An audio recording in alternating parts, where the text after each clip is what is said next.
The legend is carved in blood. They call her the Blood Countess, a name that conjures images of Gothic horror, of a beautiful, raven-haired noblewoman, consumed by vanity, bathing in the blood of virgins to preserve her own youth. It is a story so monstrous, so perfectly evil, it feels more like a fairy tale. A cautionary tale about a vampire queen cloaked in immense wealth and privilege. But like all legends, it is only a shadow of the truth. The real story is far more complex, and in many ways, far more terrifying. To find it, we must leave the legend behind and travel to a specific moment.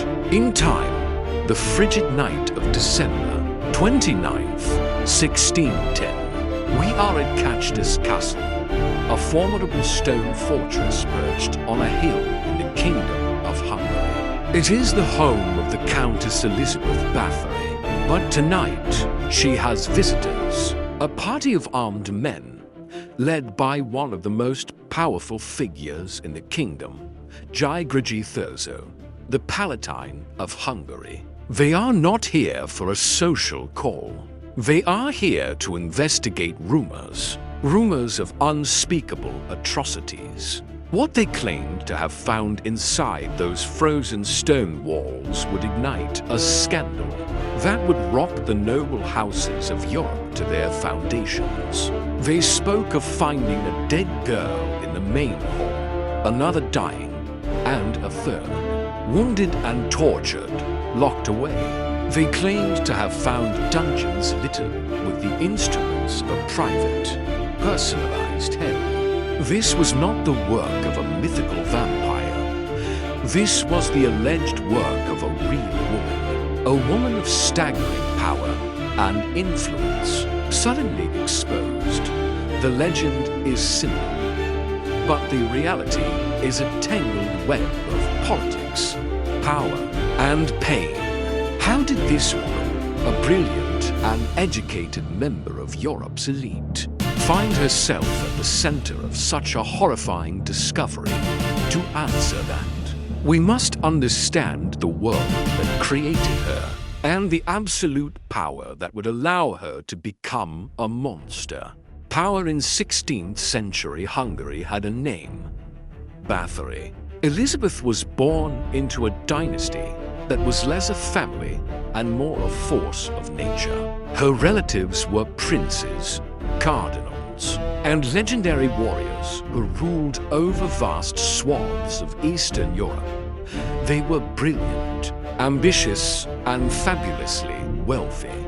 They were also known for a legacy of eccentricity, depravity, and a streak of cruelty that ran as deep as their bloodline. This was the world that shaped Elizabeth, a world where power was absolute, and life, especially the life of a peasant, was cheap. She was a product of this world, but also exceptional within it. By the standards of any age, she was a genius, fluent in Hungarian, German, Latin, and Greek. She was more educated than most of the male nobles in the kingdom. She was a woman of sharp intellect, managing sprawling estates with a keen eye for detail and finance. She was not a hollow-minded aristocrat. She was a formidable CEO of a massive enterprise. At age 15, she was married to another force of nature, Ferencz, the famed Black Knight of Hungary. He was a national hero, a terrifying and brilliant soldier whose life was spent on the battlefield, fighting back the Ottoman Empire. His patriotism was legendary, so was his cruelty. Stories were told of how he punished captured Turkish soldiers and disloyal peasants, methods that were brutal even for a brutal time. His constant absence on campaign was the single most important factor in what happened next. For years, even decades at a time, Elizabeth was left alone. She was the sole, undisputed master of her castles, and the thousands of souls who lived and worked on her lands.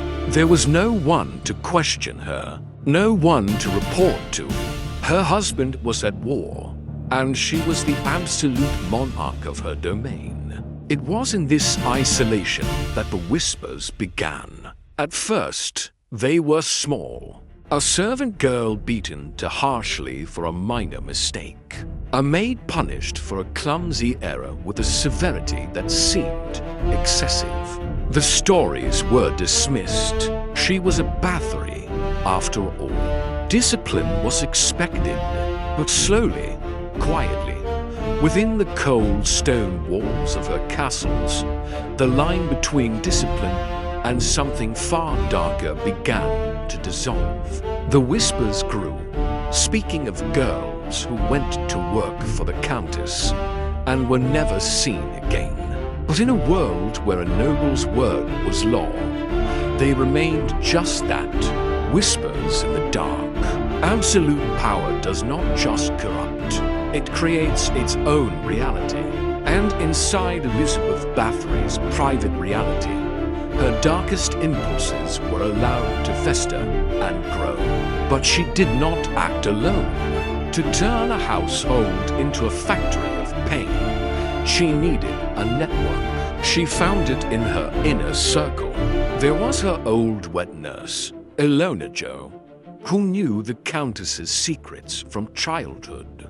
There was the major domo, a brutish man named Janos Vjvari, known as Fico. And there were the laundry women and maids, Dorothea Shentes and Katalin Benica, who became her helpers, her confidants, and her co-conspirators. Together, they formed a closed system of terror, a web of accomplices who would allegedly help her procure, torture, and dispose of her victims. What followed, according to the hundreds of witness testimonies later collected, was a descent into a systematic hell. This was not random anger. It was calculated, methodical cruelty. The list of alleged tortures is a catalogue of human depravity. Girls were beaten for hours with clubs and heavy cudgels.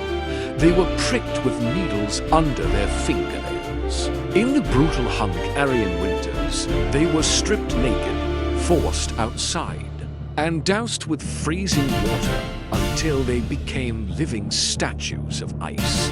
In the summers, they were stripped, covered in honey, and left for ants and bees to feast upon.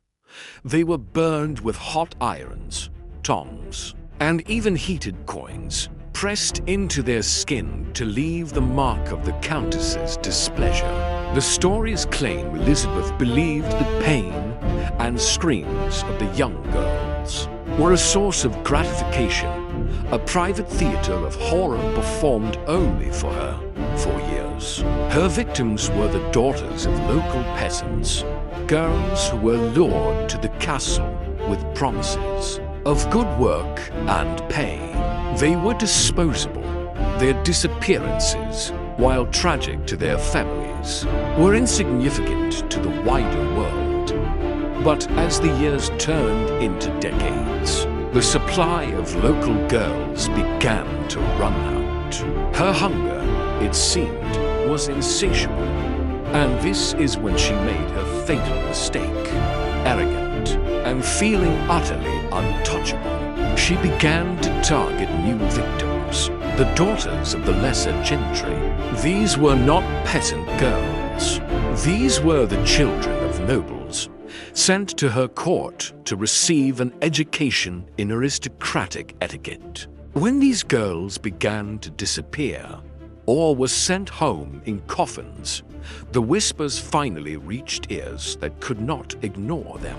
The disappearances of peasant girls could be overlooked. The murder of a nobleman's daughter was an attack on the entire ruling class. The walls of her private kingdom were about to be breached. The complaints of the gentry gave Palatine György Thurzó the political ammunition he needed. He launched a formal investigation in 1610, and once the shield of Báthory's power was officially questioned, the floodgates of testimony burst open. Over 300 individual survivors, family members of the dead, former servants, and neighbors came forward to tell their stories. They spoke of a reign of terror that had lasted for more than 2 decades. Their accounts formed a chilling mosaic of cruelty, detailing the names, dates, and methods of the Countess and her inner circle. The sheer volume of evidence was overwhelming. Armed with these testimonies, Thurzó conducted his raid on Čachtice Castle, catching the Countess and her cabal in the act. The accomplices Ilona Joe, Dorothea Shentes, and the brutish figure were immediately arrested and put on trial. Their trial was swift and decisive. They confessed under torture, confirming many of the stories told by the witnesses. Their sentences were horrific, designed as a public spectacle to match the horror of their crimes. Their fingers were torn from their hands with red-hot pincers before they were burned alive at the stake. But what about Elizabeth, the mastermind of it all? She was never put on trial. She never faced a jury. She never had to answer for her alleged crimes in a court of law. A public trial of a Báthory would have been a catastrophic scandal for the Kingdom of Hungary. It would have implicated not just her, but the entire ruling class that had allowed her to operate for so long. It would have disgraced one of the most powerful families in Europe. A public spectacle could not be allowed. And this is where the story gets complicated. This is where the conspiracy theories begin. Palatine Thurzó had a strong motive beyond justice. He owed a massive debt to Elizabeth's late husband, a debt that was transferred to her. Furthermore, the King of Hungary, Matthias II, had his eyes on the vast and valuable Báthory estates. By condemning Elizabeth, both men stood to gain immense wealth and political power. Was this a righteous mission to bring a monster to justice? Or was it a perfectly executed political takedown? A conspiracy to neutralize an inconveniently powerful widow and carve up her empire? The truth likely lies somewhere in the murky depths between the two. Justice for a countess was not the same as justice for a commoner. With a public trial off the table, a unique punishment was devised, one that would neutralize Elizabeth without further disgracing her family name. By order of the king, she was declared guilty and sentenced to a form of living death. She was taken to her own castle at Čachtice, the primary stage for her alleged horrors, and was walled up inside a set of rooms. Masons bricked up the windows and doors, leaving only a small, narrow slit through which food and water could be passed. The queen of a vast domain was now a prisoner in a stone tomb of her own making. For 4 years, she lived in this silent, dark isolation, until she was found dead in August of 1614. Her reign of terror was over, but her story was just beginning. In the years and decades following her death, her legend grew, and it began to change. The most sensational detail of her story, the claim that she bathed in the blood of virgins, never appeared in any of the 300 witness testimonies or during the trial of her accomplices. That iconic image, the one that would define her in history, was likely invented decades later by a Jesuit priest. A storytelling flourish to transform a cruel noblewoman into a godless, vampire-like monster. Her crimes were horrific, but the myth that followed was even more powerful. In the end, we are left with two ghosts. The first is the ghost of Elizabeth Báthory, the monster, a sadistic, intelligent woman who used her absolute power to torture and kill with impunity. The sheer weight of the witness testimony makes it impossible to believe she was innocent. The second ghost is that of Elizabeth Báthory, the victim, a powerful, wealthy widow in a world of ambitious men who conspired to destroy her, seize her lands, and assassinate her character, exaggerating her crimes for their own political and financial gain. The real woman was likely a combination of both, a cruel murderer whose legend was inflated into a monstrous caricature. The most terrifying part is that we may never know where the woman ends and the monster truly begins. The story of Elizabeth Báthory is a chilling reminder that the most terrifying monsters are often hidden in plain sight, wrapped in power and privilege. If you want to uncover more of history's darkest secrets, make sure you subscribe to the Black Chronicle and ring the bell for notifications.